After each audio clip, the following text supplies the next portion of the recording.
Halo guys, kalian tahu gak sih mengapa kita harus paham tentang radikalisme? Di sini kami akan menjelaskan apa itu radikalisme. Radikalisme adalah pemahaman atau perilaku menggunakan kekerasan dalam mensikapi perbedaan, memecahkan masalah, atau mencapai tujuan. Beberapa kasus ini adalah contoh radikalisme di Indonesia. Contoh kasus yang pertama ialah Gerakan Reformasi tahun 1998 yang menentang dan menggulingkan rezim Orde Baru.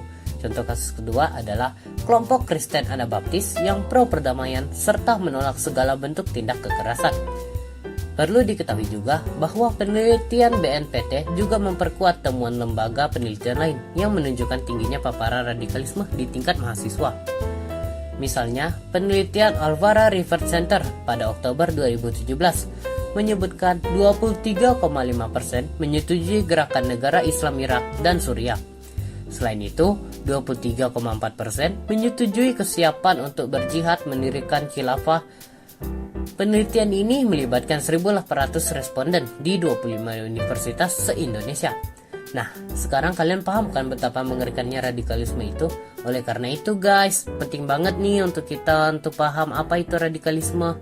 Nah, selain itu, masih ada satu pemahaman lain terkait radikalisme, yaitu toleransi.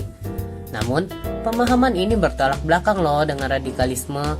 Sebelumnya, jika radikalisme itu ialah pemahaman sendiri dengan menggunakan kekerasan, toleransi adalah bentuk pemahaman bagaimana kita bisa menghargai pendapat orang lain dan pilihan orang lain.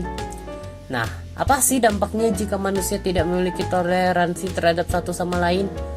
Semua yang kita lihat seperti ras, suku, agama, dan negara-negara yang bersatu akan mengalami perpecahan dan bisa terjadi konflik sosial dalam kehidupan bermasyarakat.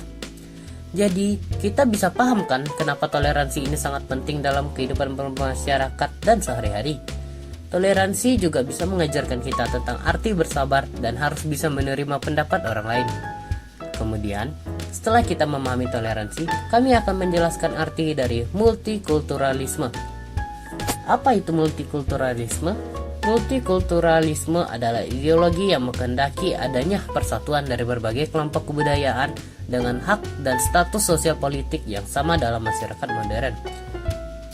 Dan juga guys, multikulturalisme ini juga memiliki beberapa jenis, yaitu multikulturalisme isolasionis, multikulturalisme akomodatif, multikulturalisme otonomis, multikulturalisme kritikal atau interaktif, dan multikulturalisme kosmopolitan.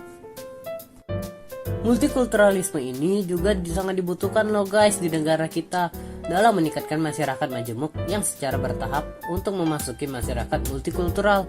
Di Indonesia juga memiliki masalah multikulturalisme loh guys, seperti peristiwa dalam 10 tahun terakhir yang peristiwanya berakhir dengan tragis akibat perbedaan agama, etnis, dan suku. Contohnya tragedi Poso, konflik Sampit kerusuhan Mei tahun 1998, dan pembakaran rumah ibadah. Makanya guys, kenapa pemahaman toleransi dan multikulturalisme sangat penting untuk menjadi pemahaman dalam kehidupan bermasyarakat. Karena ini juga akan bisa menjadi salah satu solusi dan pencegahan radikalisme. Pemahaman tentang multikulturalisme bagi Indonesia juga akan membentuk kesamaan dan pemahaman di antara para ahli untuk membangun konsep-konsep yang mendukungnya dengan cara beberapa upaya yang dapat dilakukan untuk membangun Indonesia multikultur.